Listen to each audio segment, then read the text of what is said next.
Poucos personagens na história de Westeros foram tão temidos quanto o Lord Tywin Lannister. Frio e calculista, ele dedicou a sua vida para elevar o nome da casa Lannister e colocar sua família no topo da política de Westeros. Porém, mesmo chegando tão alto no poder, Tywin foi mais uma vítima do Jogo dos Tronos e acabou falecendo no momento em que a sua casa estava no período de maior poder e quase no controle total de Westeros. Mas quais foram os erros de Tywin Lannister? E quais foram seus maiores acertos? Onde ele entra num ranking dos homens mais poderosos da história dos Sete Reinos? Bom, essas e outras perguntas serão respondidas no vídeo de hoje. Eu sou o TH Magaldi e vem comigo entender a ascensão e queda de Tywin Lannister dentro do universo de Game of Thrones. Tywin Lannister nasceu no ano de 242 em Rochedo Casterly, sendo o filho mais velho de Tytus Lannister e também da sua esposa, a Jaime Marbrand. E, desde já, é importante deixar claro que toda a figura e personalidade do Lord Tywin, e até mesmo toda a sua história, vai girar inteiramente dentro do tema da paternidade. É basicamente um grande daddy issues que o Tywin vai ter e que vai repercutir durante toda a sua história. E isso fica claro bem aqui logo no começo. Isso porque desde a sua infância já ficava claro por Tywin que o seu pai, o Lord Tytus, era um senhor do rochedo muito fraco e sem vigor, que era caçoado pelas outras pessoas e que não era muito respeitado de um modo geral, mesmo pelos seus vassalos. Na verdade, os seus vassalos eram pessoas que riam dele, às vezes abertamente, e constantemente o chamavam de leão sem dentes, justamente numa referência a essa ideia dos Lannister serem leões, mas o Tytus ser um leão muito fraco, um leão sem capacidade nem de liderar e nem de se defender dos seus amigos ou dos seus inimigos. E por conta disso, o Tywin sempre viu seu pai sendo desrespeitado e percebia como a sua falta de habilidade política e falta de firmeza estava colocando o nome da casa Lannister dentro da lama. E desde muito cedo, o Tywin resolveu que ele tentaria reverter essa situação. Um exemplo dessas diferenças e conflitos entre pai e filho está numa história que a Jaina Lannister, a irmã do Tywin, conta sobre ele pro Jaime, se eu não me engano, lá no 5º livro. Ela conta que o seu pai, o Tytus, prometeu ela em casamento com o Aemon Frey, apenas para agradar o velho Lord Frey e manter ele como um bom amigo. Quando isso foi anunciado em Rochedo Casterly, toda a corte dos Lannisters ficou em choque, porque o Aemon Frey era um irmão do Lord Walder Frey que já tinha muitos filhos, então o Aemon Frey não era nem mesmo um herdeiro e era de uma casa considerada menor. Inclusive, a Jaina fala que o Lord Roger Rayne, que tinha a expectativa de se casar com a Jaina, deixou o salão irritado e a Ellen Rayne, que vai ser mais importante para essa história no futuro, gargalhou alto na frente de todo mundo de tão chocada que ela estava e de tão estúpido que ela achava essa promessa de casamento. Outros vassalos dos Lannisters que souberam disso até se contiveram, mas apenas o Tywin, que na época tinha seus 10 anos de idade, resolveu se posicionar e disse abertamente que era indigno uma Lannister se casar com alguém de uma casa tão baixa. Essa reação do Tywin já gerou um conflito entre pai e filho, e o Lord Tytus, ao invés de ouvir o seu herdeiro, preferiu mandar o Tywin embora. Então, o Tywin foi viver na corte de Porto Real, onde serviu o rei Aegon V como seu copeiro. Copeiro, para quem não lembra, é aquela pessoa que fica servindo os vinhos, igual a Rhaenyra faz lá pro Viserys, lá em House of the Dragon. Essa situação, na verdade, acabou até se provando boa pro Tywin, já que lá em Porto Real, ele se aproximou bastante da sua prima, a Joanna Lannister, que servia como dama de companhia da princesa Rhaella Targaryen, e no futuro, como a gente sabe,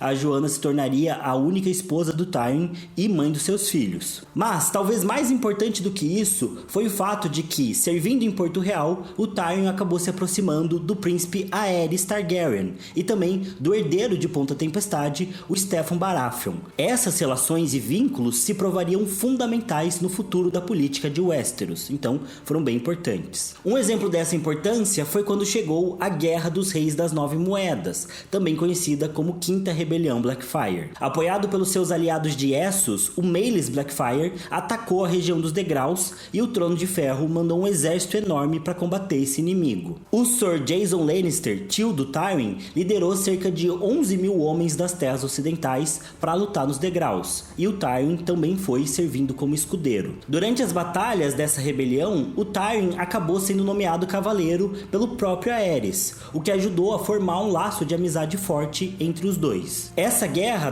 dos Reis das Nove Moedas durou basicamente um ano e foi um evento muito importante para toda a história de Westeros, conforme eu já expliquei no meu vídeo sobre as rebeliões Blackfyre, que vai aparecer num card aqui para vocês conferirem. Contudo, após a guerra, o Tywin voltou para casa mais velho, mais experiente e igualmente determinado a não permitir que o seu pai deixasse que os outros colocassem a casa Lannister dentro da lama. Porém, quando ele de fato voltou para o Rochedo, ele encontrou uma situação ainda pior de quando ele tinha partido para Porto Real alguns anos antes. Agora, o seu pai, Lord Tytus, fazia tudo para agradar todo mundo ao seu redor, e isso estava arruinando completamente os Lannisters. Não só os vassalos agora zombavam do Tytus, às vezes abertamente, como eu já mencionei, como também se acostumaram a pedir dinheiro emprestado dos Lannisters sem ter intenção nenhuma de pagar de volta. Por isso, assim que o Tywin se restabeleceu no Rochedo, ele mandou corvos para todos esses vassalos que tinham dívidas com os Lannisters. Ele queria que os valores das dívidas fossem pagos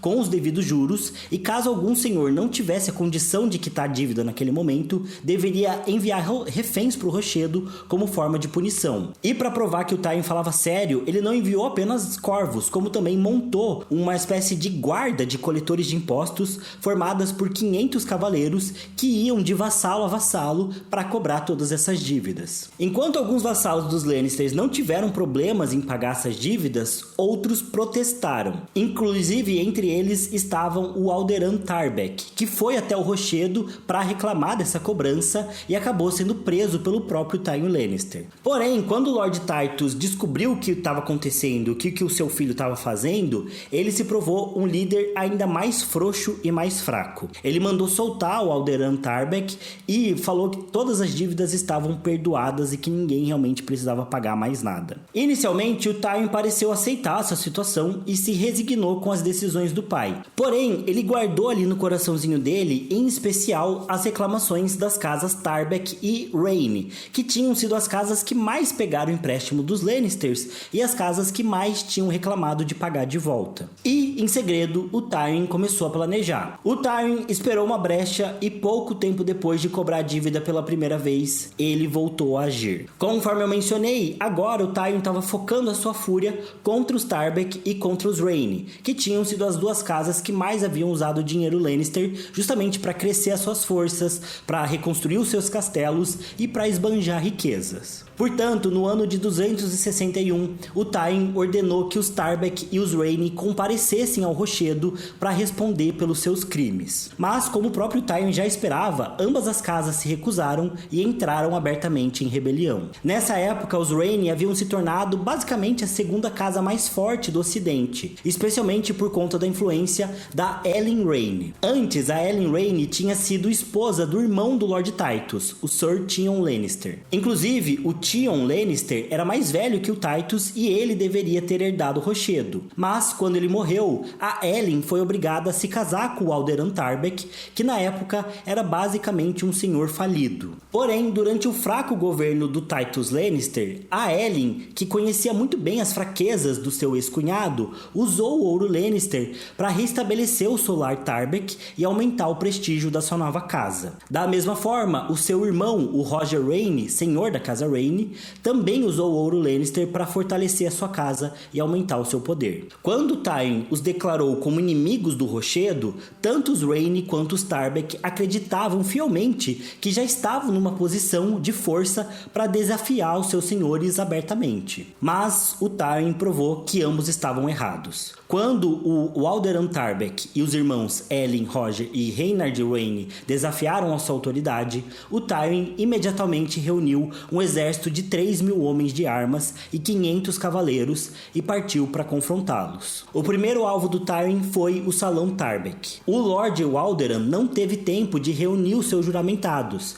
então ele marchou para cima do Tywin Lannister apenas com as suas forças domésticas. Essa luta foi curta e sangrenta, com os Tarbeck sendo massacrados durante a batalha. O Lord Walderan foi capturado junto com seus filhos e todos foram executados pelo Tywin, que não quis negociar um resgate para eles. As cabeças deles, inclusive, foram colocadas nas lanças da vanguarda dos Lannisters e eles marcharam então para o Salão Tarbeck. Lá, a senhora Ellen enviou um corvo pedindo ajuda para os seus irmãos e então se trancou na sua fortaleza. Ela acreditava que um cerco longo daria tempo para os seus reforços chegarem, mas isso também não aconteceu. Na verdade, quando Tywin chegou com as suas forças, ele enviou seu irmão, o Sir Kevan, numa bandeira de paz para exigir a rendição da Ellen. Porém, a história conta que a mulher riu deles. Ela supostamente teria dito, abre aspas, "Vocês não são os únicos leões no oeste, Sir. Meus irmãos estão chegando e suas garras são tão longas e afiadas quanto as suas." Fecha aspas. Isso porque, enquanto o símbolo da casa Lannister era um leão dourado, o símbolo da casa Raine era um leão vermelho. Por isso que ela faz essa referência dos Lannisters não serem os únicos leões do ocidente. Porém, obviamente, o Tywin recebeu isso como um insulto. Ele então ordenou que as suas forças construíssem catapultas, e eles fizeram isso em menos de um dia. Então, essas máquinas foram usadas para lançar pedras acima das muralhas e atingirem as torres do Salão Tarbeck, que foram completamente destruídas. Lá dentro dessas torres, a Lady Ellen e seu último filho foram mortos soterrados. Quando a torre dela caiu, o restante da população do castelo se rendeu. O Tywin ordenou então que todo o restante do castelo fosse destruído e que tudo fosse passado pela tocha. Então, quando as forças do Lord Roger Raine chegaram, eles só conseguiram ver o castelo da sua irmã já sendo completamente queimado. O Roger Raine estava acompanhado de cerca de 2.000 homens, reunidos às pressas para lutar contra os Lannisters. Ainda assim, mesmo em menor número, o Roger Raine resolveu atacar a força do Tywin Lannister, tentando pegar o seu inimigo desprevenido. Inicialmente, essa tática até funcionou, mas o exército Lannister logo se recuperou e conseguiu vencer o combate, obrigando o Raine a fugir. Os Lannisters então perseguiram o restante do exército Raine até eles chegarem no seu castelo, a fortaleza de Castamere. E vale comentar que, assim como aconteceu com os Lannisters, a fortaleza dos Raine, a fortaleza de Castamere, era também uma mina de ouro. Porém, enquanto o rochedo, por ser uma colina, é uma mina que vai para cima, né? Afinal, é um rochedo. A mina de Castamere, ela é subterrânea. E conforme os Raine foram explorando as riquezas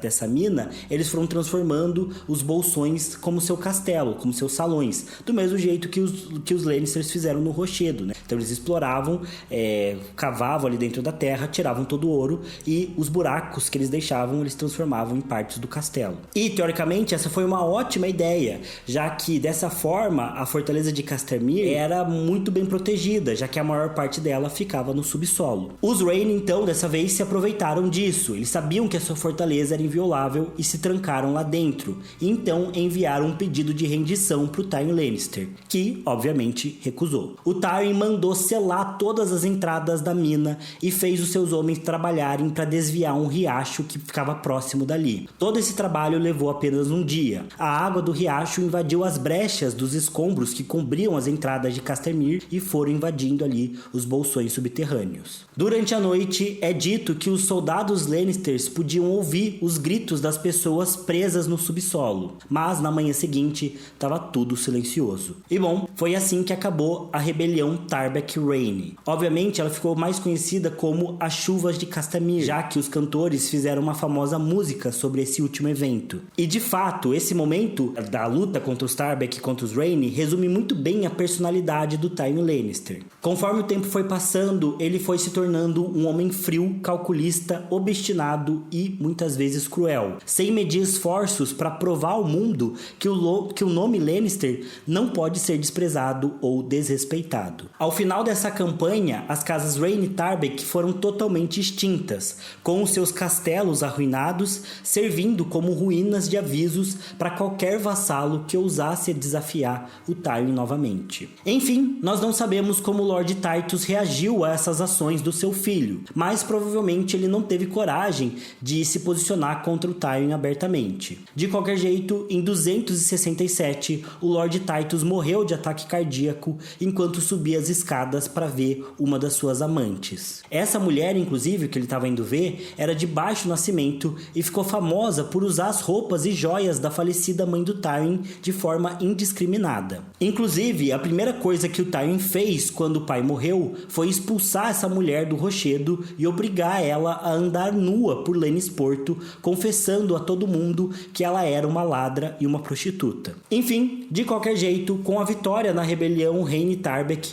o Tywin ganhou notoriedade por todo o reino. Muitos achavam que ele tinha sido violento demais para resolver esse conflito, mas o jovem rei Aerys II não pensava assim. Ele gostava do Tywin e o achava um homem determinado e muito capaz. Por isso, convidou o Tywin para ser a sua mão do rei. E de fato, talvez esse tenha sido o maior acerto do Aerys como rei. O Tywin rapidamente se provou ser uma mão muito capaz e todo o reino prosperou durante o seu governo. Na verdade, o Tywin se provou tão capaz que começaram a rolar alguns boatos por Westeros dizendo que quem governava de fato o reino era a mão do rei e não o rei em si. Esses rumores foram tornando o rei Aerys cada vez mais ciumento e inseguro. E se a gente somar isso à sua loucura, que apenas aumentava com o tempo, dá para entender por que o relacionamento dele com o Tywin foi ficando cada vez mais insustentável. Com o tempo as coisas foram piorando, especialmente quando o rei Aerys começou a se insinuar para Joanna, a esposa do Tywin. E ficou ainda pior quando a Joanna morreu ao dar à luz ao Tyrion, especialmente porque a Joanna foi a única mulher e talvez a única pessoa que o Tywin realmente amou, e a melhor parte dele morreu com ela. Mas nós também sabemos que o Tyrion veio ao mundo como um anão, e isso fez com que as pessoas novamente começassem a debochar e fazer piadas com a casa Lannister, aquilo que o Tywin mais temia na vida. Como se não bastasse, mais tarde o Aerys recusou casar o seu herdeiro, o Rhaegar, com a Cersei, no que foi visto como mais uma desonra para a casa Lannister. E, por fim, nós tivemos o desafio de Valdocaso, que, como eu já expliquei num vídeo aqui do canal, que vai aparecer no card, ele fez a relação do Tywin com o Aerys azedar de vez. Isso porque, após o desafio de Valdocaso, o Aerys foi ficando cada vez mais paranoico e começou a acreditar que o Tywin realmente agia contra ele. Por isso, o Aerys nomeou o Jaime como membro da Guarda Real, basicamente para poder ter um filho do Tywin como refém lá em Porto Real. Isso foi a gota d'água para o relacionamento dos dois, porque sendo privado de ter o seu herdeiro, o Tywin abdicou do posto de mão do rei e abandonou a Aerys definitivamente. Mais tarde, isso provaria um erro fatal para a casa Targaryen. Isso porque, quando os Starks, Baratheon, Tully e Aerys se uniram para lutar contra o Trono de Ferro,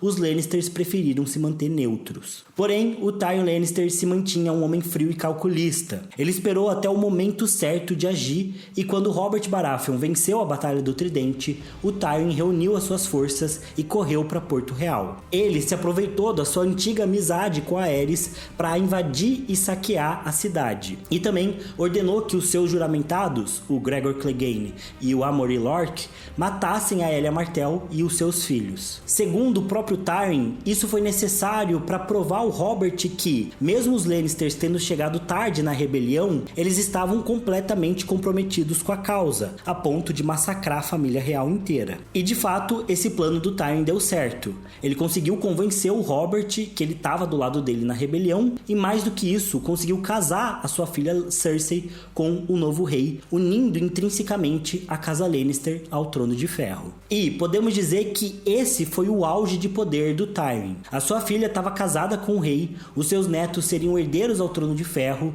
e provavelmente ele ainda tinha ambições de no futuro livrar o Jaime da Guarda Real e colocar ele para assumir Rochedo Casterly no futuro. Além disso, vale lembrar que o Robert fez várias dívidas com o Ouro Lannister, aumentando a influência deles na corte, e, próximo da época que o Ned assume como mão do rei, os Lannisters tinham convencido Robert a nomear o Jaime como protetor do leste, tirando a casa Arryn desse papel. Por isso, nesse momento da história do primeiro livro, os Lannisters eram senhores militares tanto das terras ocidentais quanto do Vale. Isso era um acúmulo de poder quase sem precedentes na história de Westeros pós-conquista, tanto que o Ned Stark acha tudo isso um absurdo. Todavia, se no começo de Game of Thrones a gente vê que o Tywin e a casa Lannister estavam no auge do seu poder e influência, também foi aí que eles começaram a cair. E o mais interessante pra gente analisar aqui é perceber que, embora o Tywin sempre tenha se esforçado para manter a casa Lannister no topo, foram algumas das suas ações que colocaram tudo a perder. Isso porque, enquanto politicamente o Senhor do Rochedo se mostrava um mestre quase sem precedentes, como pai,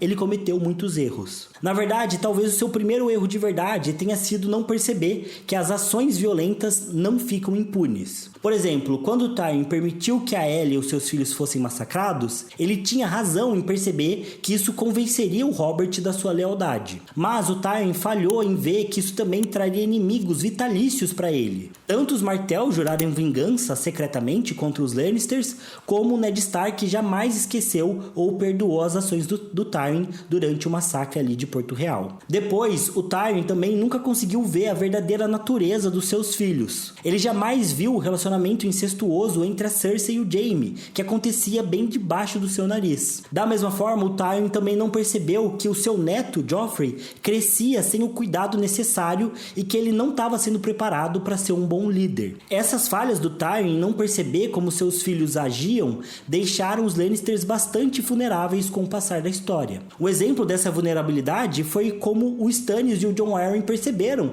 que os filhos do Robert eram bastardos da Cersei. Isso poderia ter sido um desastre caso o Mindinho não tivesse agido por conta própria e matasse o Jon Arryn com a ajuda da Lysa. De qualquer jeito, esse deslize, por assim dizer, da Cersei e do Jaime fez com que o Ned fosse para Porto Real justamente para investigar os Lannisters. E ele também descobriu sobre a bastardia do Joffrey, da Myrcella e do Tommen. Esse evento levou a Cersei a agir por conta própria e mandar matar o rei Robert. Ao mesmo tempo, nesse momento da história, a Guerra dos Cinco Reis já tinha começado, porque muito provavelmente o Joffrey mandou um assassino matar o Bran, que estava lá no seu leito em coma, conforme apontam as principais teorias que a gente tem das crônicas de que foi o Joffrey que mandou matar o Bran. Ainda assim, nesse ponto, a guerra poderia ter sido controlada, especialmente no momento que a Cersei e o Mindinho conseguem prender o Ned Stark em Porto Real. Eles poderiam ter tomado ações a partir daí para eliminar a rebelião do norte e acabar com a guerra e talvez enfrentar só o Stannis isolado ali e não uma guerra dos cinco reis como aconteceu de fato.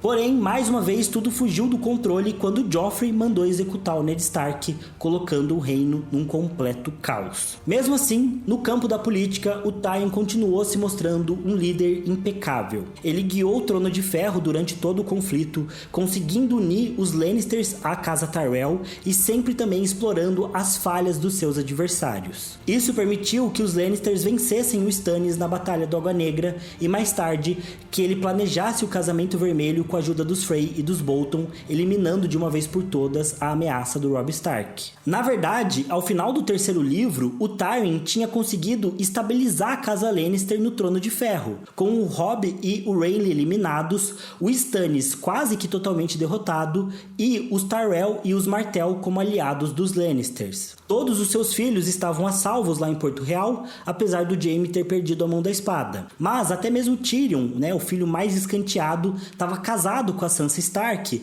fazendo do Tyrion basicamente o próximo herdeiro do norte. E por fim, nesse contexto todo, até a morte do rei Joffrey veio em um bom momento, já que isso permitiria ao Tywin criar o Tommen como um próximo rei, sendo que ele se mostrava um herdeiro muito mais promissor do que o seu irmão. Enfim, tudo estava indo bem e parecia que o Tywin tinha vencido, mas mais uma vez, as falhas do Tywin como pai colocaram tudo a perder. Ele nunca percebeu o verdadeiro potencial dos seus filhos. Ele sempre tratou a Cersei apenas como uma moeda de troca. Ele sempre viu o Jaime apenas como o herdeiro perfeito e só isso. E sempre rejeitou o Tyrion por ser um anão. Inclusive, o Tyrion com certeza foi o maior erro do Tywin. Afinal, como a Jaina Lannister diz pro Jaime, o Tyrion era o filho mais mais parecido do Tywin, e era o que melhor poderia substituir ele após a sua morte. Porém, o Tywin se recusava a enxergar isso, tanto pelo fato do Tyrion ser um anão, quanto pelo fato do Tyrion ter alguns hábitos que lembravam o seu próprio pai. O Tyrion também gostava muito de festas, de beber,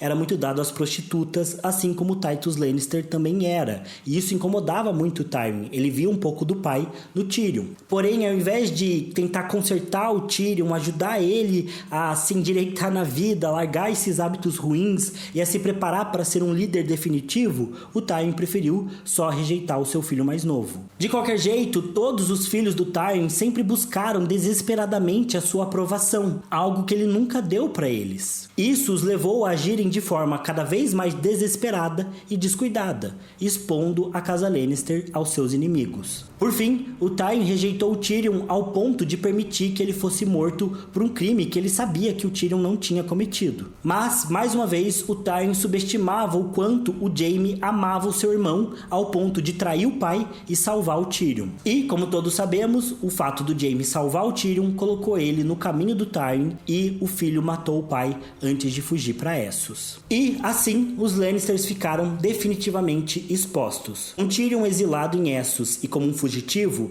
nem a Cersei e nem o Jaime tinham a capacidade necessária para governar. Assim, enquanto o Jaime fugiu para finalizar a guerra nas terras fluviais, a Cersei tacou o terror em Porto Real sem ter ninguém para parar ela e quase colocando tudo a perder. O Stannis então voltou a ganhar força no norte, a Sansa e o Mindinho começaram a conspirar no vale e até mesmo os Martell iniciaram seu plano para se unir aos Targaryen e eliminar os Lannisters de uma vez por todas. E, sendo assim, no final do 5º livro, a casa Lannister está mais fraca do que nunca e é bem pouco provável que eles consigam restabelecer o seu poder até o final da história aí das Crônicas de Gelo e Fogo. Mas é isso, pessoal, o vídeo sobre o Tywin Lannister fica por aqui. Eu espero que vocês tenham conseguido perceber alguns detalhes sobre esse personagem, sobre como ele é maquiavélico e como líder político sempre foi muito capaz, talvez um dos melhores líderes políticos, se não o melhor líder político que o Westeros já viu. É uma capacidade muito grande de impor as suas vontades para os seus aliados e para os seus inimigos. É de uma forma que ele conseguiu subverter até mesmo a lógica de poder de Westeros para colocar a sua casa ao lado do Trono de Ferro. Então ele sempre soube aproveitar as brechas que os inimigos davam para ele, as oportunidades que apareciam, e assim ele foi usando a sua influência e o seu poder para construir um caminho para chegar lá até o Trono de Ferro. Porém, ao mesmo tempo, como pai, ele foi incapaz de ver os problemas que os seus filhos tinham e de dar a atenção e o cuidado necessário que os seus herdeiros exigiam, né? Então, se o Tywin tivesse sido um pouco mais cuidadoso com a Cersei, com o Jaime, com o Tyrion, talvez até se ele tivesse conseguido incutir neles um sentimento mais forte de união e os 3 irmãos fossem mais unidos, eles teriam sido muito mais fortes e teriam conseguido talvez realmente conquistar o Westeros e iniciar uma nova dinastia bem duradoura ali para os 7 reinos, uma dinastia Lannister. Porém, ele não fez isso e a Bíblia diz que se você vive pela espada, você morrerá por ela, e foi mais ou menos o que aconteceu com o Tywin. Ele viveu para rejeitar o seu filho mais novo